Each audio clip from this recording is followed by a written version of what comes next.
Hello and welcome to the weekly Pre-Shabbat AGJC Zoom call. Each week we gather together, the Jewish communities of all 6 GCC countries and our families and friends from around the world, to hear an inspirational message before Shabbat, light candles, hear Advar Torah, pray and read a section from the weekly Torah portion. Today we will hear from Ziv Orenstein, Director of International Affairs at the City of David Foundation, who will speak about the lost city of Jerusalem, how a broken sewage pipe led to the discovery of the most significant site on earth. I had the privilege to visit the site which my friend Jonathan Bass, who is with us on the call today, arranged. It is a magnificent site, and I can't wait for it to open to the public. The Association of Gulf Jewish Communities is the umbrella organization for the Jewish communities of the GCC countries that are building and enhancing Jewish life in the region. While each community is independent, we share a common goal and vision for Jewish life to flourish in the Gulf for the benefits of both residents and visitors. To stay updated on AGJC events, please follow us on Twitter at @GulfJewish and visit our website www.gulfjewish.org. Wishing you all a Shabbat Shalom. Thank you so much, Huda. Now we'll head over to Shir, who's going to light this week's candles for Shabbat.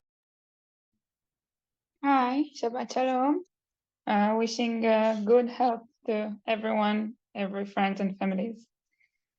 ברוך אתה אדוני אלוהינו מלך העולם, אשר קידשנו במצוותיו וציוונו להדליק נר של שבת.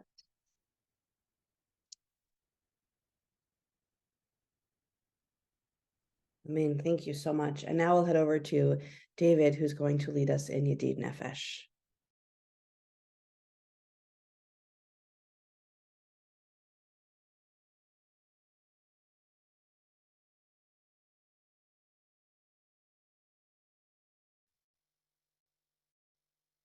Can you hear me? It's me now? Perfect. David? Yes.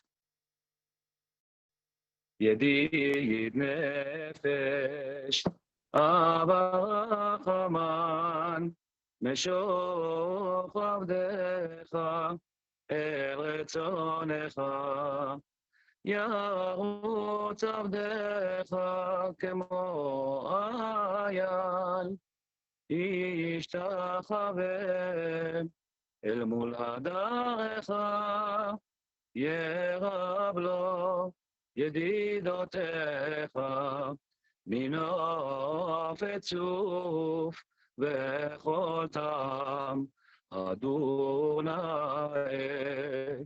זיו העולם, נפשי חולת אהבתך, אנא אלה רפנה לה, בהרות לה, נועם זיווך, אז תתחזק ותתרפא, והייתה לה שמחת עולם, ותיק ימונה, רחמך וחוסנה, על בן אהובך, כי זה כמה נחשפתי, לראות בתפארת עוזך,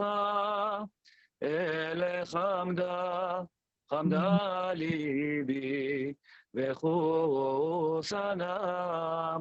ואל תתעלם, יגאלנה. ופרוס חביבי עלי את סוכת שלומך, הארץ מכבודך, נגילה ונשמחה בך, מהר אהוב כי במועד, וכוננו כי מעולם. Thank you so much, David. And now I'll head over to Alex for Lecha Dodi. Lecha Dodi לקראת כלה, פני שבת נקבלה. Lecha Dodi לקראת כלה, פני שבת נקבלה. שמור וזכור דיבור אחד, השמיענו אל המיוחד, אדוני אחד ושמו אחד, לשם ולתפארת ולתהילה. לך דודי לקראת כלה, פני שבת נקבלה. לך דודי לקראת כלה, פני שבת נקבלה. לקראת שבת לכו ונלכה, כי מקור הברכה, מראש מקדם נסוכה, סוף מעשה במחשבה תחילה. לך דודי לקראת כלה, פני שבת נקבלה. לך דודי לקראת כלה, פני שבת נקבלה. מקדש מלך עיר מלוכה, קום יצאי מתוך אפיך, רב לך שבט בימי קבחה, והוא יחמול עלייך חמלה. לך דודי לקראת כלה, פני שבת נקבלה. לך דודי לקראת כלה, פני שבת נקבלה. ימין ושמאל תפוצי, ואת אדוני תריצי. על יד איש בן פרצי, ונשמחה ונגילה. לך דודי לקראת כלה, פני שבת נקבלה.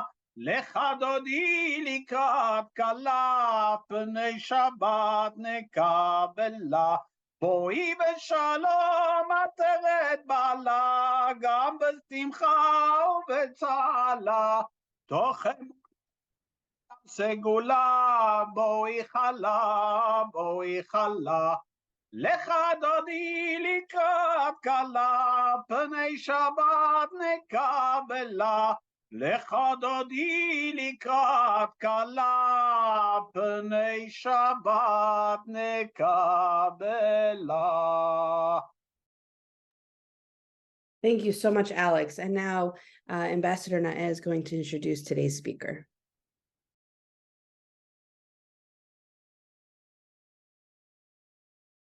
You want to just unmute if you can.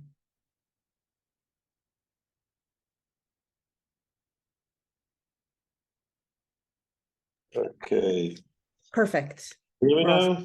So hello, Excellent. everybody, and Shabbat Shalom. It's good to see quite a few friends here, all the Bahrain faces, and as always, Alex is singing beautifully.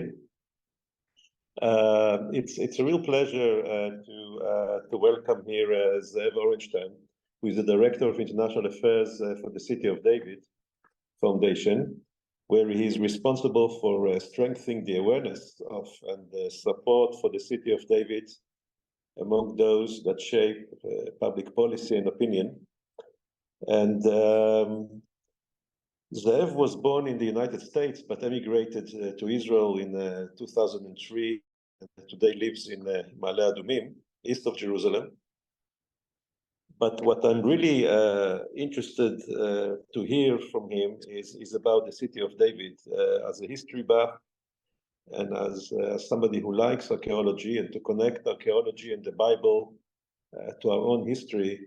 The City of David is really a place to visit and to see how the Bible comes to life among the stones and the excavations and revelations there.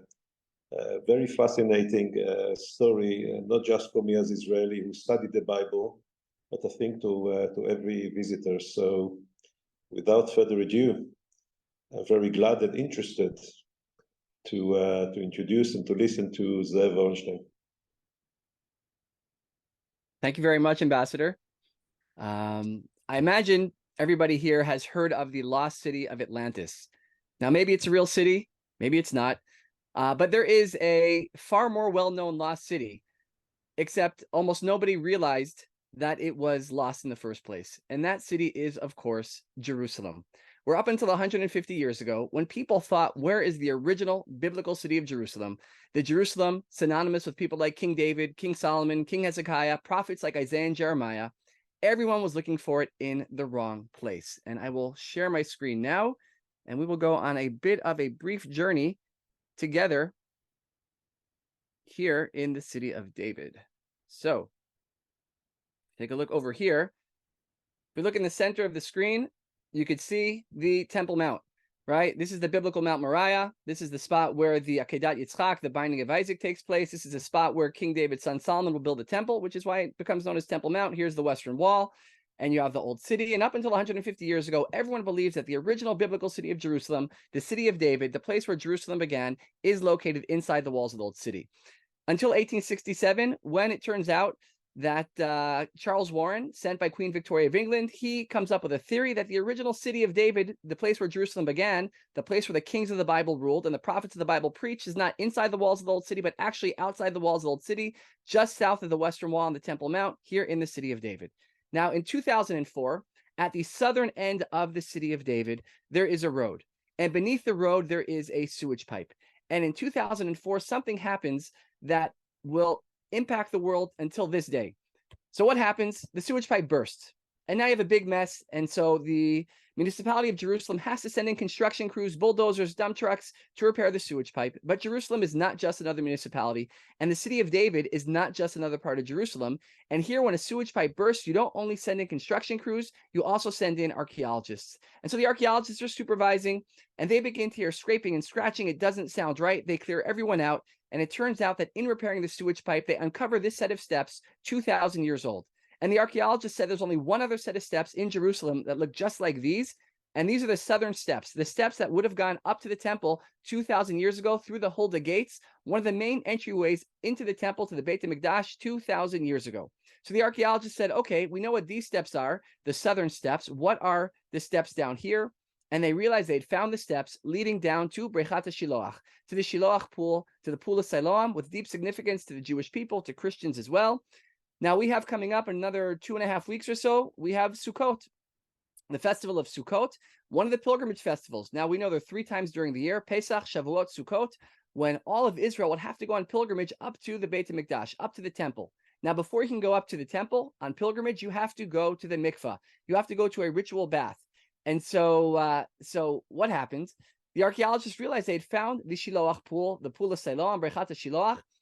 And the historian Josephus says that 2,000 years ago, you would have had nearly 3 million people going up on pilgrimage to the temple on the Temple Mount. So the archaeologists said, well, okay, if we now know that this is the Shiloach pool, that it served as a giant mikvah thousands of years ago, and it would have looked something like this, that up until 2004, all we had was this little area over here of the pool excavated. And now, up until the beginning of 2023, the rest of the pool, the size of 2 Olympic-sized swimming pools, we are unable to excavate, only being able to begin excavating over the last couple of months. And over the last few weeks, archaeologists have discovered this set of steps from the pool, from the Shiloach pool, the first time these steps have been unearthed in 2,000 years. So we are making incredible progress. The Israel Antiquities Authority uncovering more of the ancient Shiloach pool. But that led the archaeologists to a question, which is, if we know where the Shiloach pool is at the southern end of the city of David, and we know where the temple stood on the Temple Mount at the northern end of the city of David, a half a mile apart, how did the millions of pilgrims get from the pool all the way up to the temple? And so they widen the excavation. And what do they discover? They discover that leading up from the pool must have been some pathway that would have taken the millions of pilgrims up on pilgrimage up to the temple. And so what do they discover? They discover this. This is the pilgrimage road, the 2,000-year-old road that our ancestors, yours and mine, would have walked on when they went on Aliyah L'Regel, on pilgrimage up to the temple on the Temple Mount. Not a road near this one, not stones that look like these. This road, these actual stones. I call this the biblical superhighway. Now, if you think in the Tehillim, there are 15 chapters from Psalm 120 to 134 that all begin with the same words. And those words are Shir Lamalot, a song of ascent. Now, if you're pretty much anywhere else in the world, aside from the city of David, the place where Jerusalem began, you think, okay, what kind of ascent is it? It's a spiritual ascent. You're going to Jerusalem, up to the temple. It's very holy. But there's one place in the world where you can see that it is not just referring to a spiritual ascent, because when would people sing these songs of ascent, these Shir Lamalot, these chapters of the Tehillim? When they were going on pilgrimage up to the temple, atop the Temple Mount. So it is actually describing a physical ascent up to the Beit HaMikdash, up to the temple, coming up from the city of David, from the Shiloach pool. There's one place in the world, and one place only, where you can see that those 15 chapters of the Tehillim, the Shir LaMa'alot, are actually describing the physical aliyah l'regel, the physical pilgrimage up to the temple. Because when you're in the place where the Bible happened, the words of the Bible come to life. Now, along the pilgrimage road, we find this, the only one of its kind found along the pilgrimage road. It's found here in the city of David on the pilgrimage road. It is a podium. So imagine 2,000 years ago, someone had a message, a spiritual message, an ethical message, a political message that they would want to preach. They would get up here on the pilgrimage road. Now, the pilgrimage road, it's a half mile in length, and it's about 5 times wider than what you could see here. Along the pilgrimage road, we find shops and stalls lining the whole way up. So imagine someone's on their way up. They need to get a temple offering. Maybe they need to get a hat, a water bottle, a souvenir. This is where they're going to go. This is the beating heart of Jerusalem from 2,000 years ago. Now, you can see right now this excavation is underground. 2,000 years ago, the pilgrimage road would have been under the sky. That this would have been outside. And these are the actual flagstones that were on the pilgrimage road from 2,000 years ago. The archaeologists aren't putting them there. It's not how we think it looks like this. This is actually how it was discovered. And I want to share with you in the last minute that we have together a story about some ancient coins. You can see in the bottom hand corner of the screen, here's the Roman Emperor Vespasian. And in the year 70, the Romans destroyed Jerusalem. They destroyed the temple, and they mint a coin to commemorate that victory. And you can see here, you have a Roman legionnaire towering above a Jewish woman on her knees crying. On the coin, it says Judea Capta. Judea was the name of the country. Its capital was Jerusalem.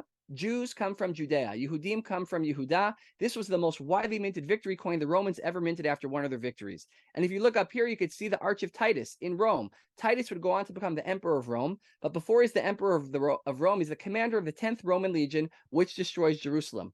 On the arch, you could see the temple treasures like the menorah being led out of Jerusalem and into Rome. Now, here you could see on the bottom right-hand corner of the screen, a small bronze coin. And scholars have long wondered, why were the Jews minting these coins, minted during a period known as the Great Revolt from 66 to 70, when Jews were fighting against the Roman occupation? And scholars have long wondered, why are they minting these coins? Because at that time, the coins had no monetary value. Now, before I answer that question, I want to show you one such coin that I have here. It's 2,000 years old. It dates to the year 67. And on this coin, it says in ancient Hebrew writing, L'cherut Zion, for the freedom of Zion. Zion, of course, is another name for Yerushalayim, for Jerusalem. So why are they minting these coins? So an answer that I heard, which I find to be meaningful, is that 2,000 years ago, the Jews of Jerusalem understood that the Romans were likely going to conquer and destroy the city. But they also believed that one day in the future, their descendants would return and find these coins and know what their ancestors lived and died for a free Jerusalem. This coin represented a hope, a wish, a dream, and a prayer that one day the Jewish people would return to Jerusalem as sovereign. Now, they probably thought it would take a few years, maybe a few decades, maybe even a century. They could not imagine it would be nearly 2,000 years before their descendants would return to Jerusalem.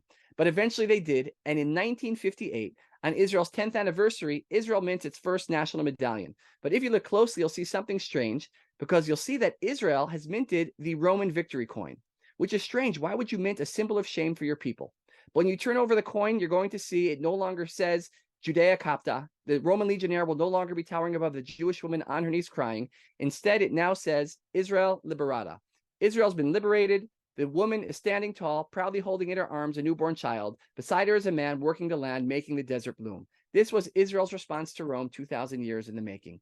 And if you think about that little small coin that we saw for the freedom of Zion, today there is a free Jerusalem open to people of all faiths and backgrounds, and especially the Jewish people, to walk in the footsteps of the Bible, in the footsteps of our heritage here in Jerusalem. And so I invite everyone in the spirit of the ancient Jewish blessing that we say, L'shana haba'ah b'Yerushalayim, next year in Jerusalem, to come and see all these incredible discoveries and so many more in the city of David that are being unearthed before our eyes.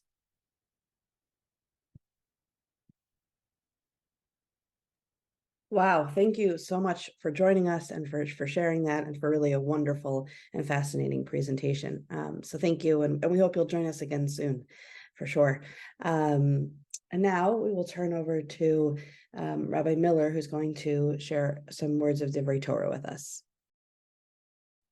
Hi, thank you, everyone. Good afternoon from Jerusalem. Thank you, Ze'ev. It's great to see you again, and thanks for that moving presentation, condensed into such a short time frame. And I can't wait to go and see those steps once they're open to the public. And Shabbat Shalom, good afternoon, Your Excellencies, Ambassador Nunu, and Sievers, and Nae, and Rosen Königsbuch, and I hope I haven't missed anyone else of the dignitaries. This Shabbat, we are going to read a double portion of the Torah, Nitzavim Vayelech. And there's a catchphrase that I'm sure many of you know from the portion of Nitzavim, which is the words Lo b'shamayim hi. It is not in heaven. And the context of these words is Moses telling the people of Israel that the Torah is close at hand. It's not needed, it's not distant, it's not far. It's something that every Jewish person can implement and fulfill freely without mediators. But of course, the words Lo b'shamayim hi became so much more famous due to the famous debate in the Talmud, maybe one of the most famous debates and passages in the Talmud, where Rabbi Eliezer ben Horkanus is arguing with his fellow rabbis about a pretty mundane halachic question, a legal question. And he brings celestial, miraculous proofs, including a heavenly voice that comes out and says that halakha, that law, is according to his opinion. And then Rabbi Yehoshua, one of the rabbis, stands up and quotes this very verse from our portion and saying it is not in heaven. In other words, today we make our decisions, we reach our legal rulings using majority rule, so democracy rather than divine intervention. So that's the famous passage that uses those words, Lo b'shamayim hi. But when I looked into this verse, I found another quote from the Talmud that refers to these very words. And that's in a different part in the Talmud, in a tractate called Eruvin, which has to do with the boundaries of Shabbat, where we're allowed to travel.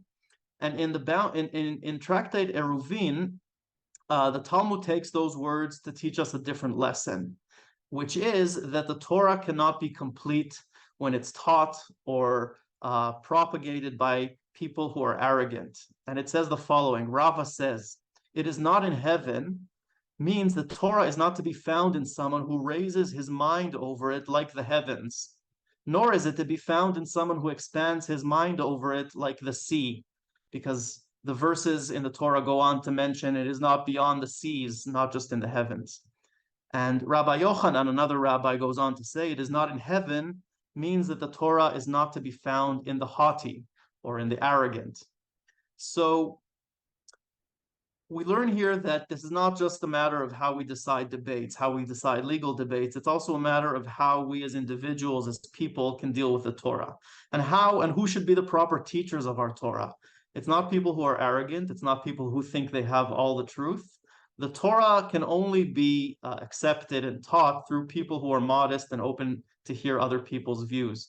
And that's exactly what one of the modern commentators of the Torah, Rabbi Baruch Epstein of Belarus, who published his commentary Torah Tmima in 1902 at the beginning of the 20th century, he says that someone who is arrogant can never be a proper Torah teacher because he can never admit to his friends that there's something that he himself doesn't grasp. And that renders his horizons, his level of knowledge, always limited. So you can't ever learn Torah from someone who thinks all the truth is theirs. So I think we can take this lesson and these ideas from the Talmud, from the context of our portion, and bring them into the new year. We're about to celebrate Rosh Hashanah in just over a week. And I think the process of repentance, the process of self-examination that we're all hopefully going through during this month of Elul goes in the same vein. In other words, we can only repent and become better people when we realize that other people have some truths to share with us, that we don't have the entire truth, that our knowledge is always partial. So I wish we all take this realization with us to the new year. And Shabbat Shalom to all of you from Jerusalem. Thank you so much, Rabbi Miller, for sharing some words of Divrei Torah with us before we head into Shabbat. And it's always really nice to have you with us and for you to impart, an inspiring message before we head into the next week ahead. So thank you very much. And now we will head over to Alex, who's going to read from this week's Parsha. So before I read from this week Parsha, I want to thank Zev. I think you made us all on this call so proud, actually, to show this coin with our homeland that was actually captured by the Romans, and to see 2,000 years later how the city of Jerusalem is liberated. I was really Jonathan Basso is on this call, arranged that I could visit the site, and I was walking there, and what was unbelievable is that it was not just my imagination. I could hear the mothers and the children walk there and go to Jerusalem. I could literally hear them sing, so it's unbelievable. Thank you so much.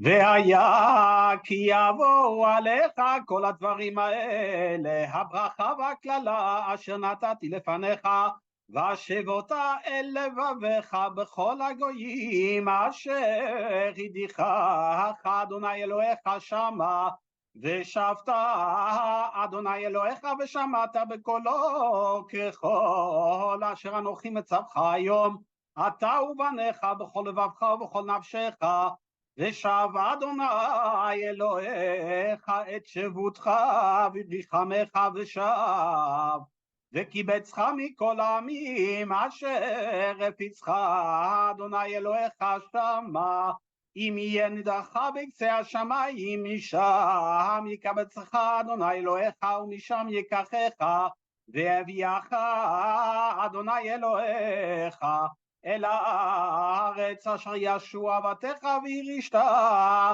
ויטיבך וירבך מאבותיך, ומל אדוני אלוהיך את לבבך ואת לבב זרעך לאהבה את אדוני אלוהיך בכל לבבך ובכל נפשך למען חייך. Thank you so much, Alex. And now we'll head over to Jonathan, who's going to read this week's English translation. Hi, everybody. I also want to thank Zvi for everything, and Davidu, and the hard work of the team in the city of David that toil for the last, 25 years, uncovering this magical place that makes the Bible come alive like Disney World and Disneyland, and shows that everything is really there. And you can take the Bible, and when I visited, they turn to page 1 and they say, this is where it happened. And it's alive, and it's an experience everyone should go visit. It's quite a moving experience, and it's a vision that Davidu had, and other people joined him and believed in him and found what Davidu really felt was there. And we're very grateful to all the team that continues to do the work of those that believed in uncovering it. So when all these things befall you, the blessing and the curse that I have set before you, and you take them to heart amidst the various nations to which your God has banished you, and you return to your God, and you and your children heed God's command with all your heart and soul, just as I enjoin upon you this day, then your God will restore your fortunes, others, captivity, and take you back in love, more precisely, take you in, restore your standing. The images of a typical male householder who has the authority to determine the standing of his household member, especially as heirs. Hold on. And your God will bring you to the land that your fathers possessed, and you shall possess it, and will make you more prosperous and more numerous than your ancestors. Then your God will open up others, circumcise your heart and the hearts of your offspring to love your God with all of your heart and soul, in order that you may live. So our proof that we existed lies in the city of David, and our proof to where we come from lies in the city of David, and the origin of all of us lies in the city of David. So I hope everybody has an opportunity to go visit the city of David, and you'll see where we all are born from. So Shabbat Shalom, everybody from Singapore. Wow, thank you so much, Jonathan. And now I'll head over to Michael, who's going to read this week's prayer for the GCC. He who gives salvation to kings and dominion to princes, whose kingdom is an everlasting kingdom, who delivers his servant David from the evil sword, who makes a way in the sea and a path through the mighty waters, bless and protect, guard and help, exalt, magnify, and uplift. His Majesty, the King of Saudi Arabia, His Majesty, the King of Bahrain, His Majesty, the Sultan of Oman, His Majesty, the President of the UAE, His Highness, the Emir of Kuwait, His Highness, the Emir of Qatar, and all their crown princes. And may the Supreme King of Kings, in his mercy, put a spirit of wisdom and understanding into their hearts and the hearts of all their counselors and officials to deal kindly with us, the house of Jacob, and all the people of this land. May their shelter and stronghold, and let them not falter. In their days and in ours, may these lands be blessed with stability, prosperity, and peace. May all this be his will, and let us say, Amen. Thank you so much, Michael. And now, before we head back to David, who's going to usher us out with Shalom Aleichem, just a quick reminder to please join us next week, same time, same place, and same Zoom link. We do know that it's Erev Rosh Hashanah, but what better way than to go into the new year than with our community here on the Zoom. So please do join us next week. We promise we'll be on time and have everybody out in time. So without further ado, David, please usher us out. Thank you.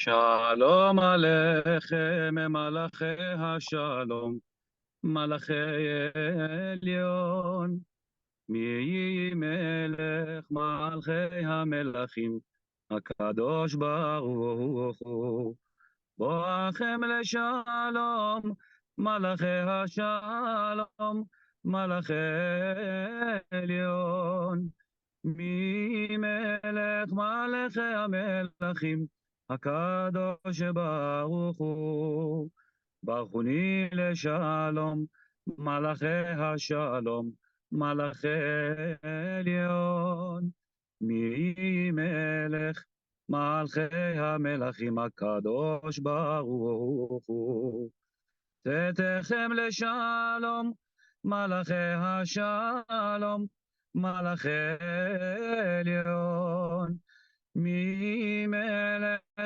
Malachei HaMelachim, HaKadosh Baruch Hu. Shabbat Shalom. Shabbat Shalom, everybody. Great to see you, Rabbi Elchanan. Thank you so much. Shabbat Thank you. shalom. Shalom. Shabbat shalom, Alex.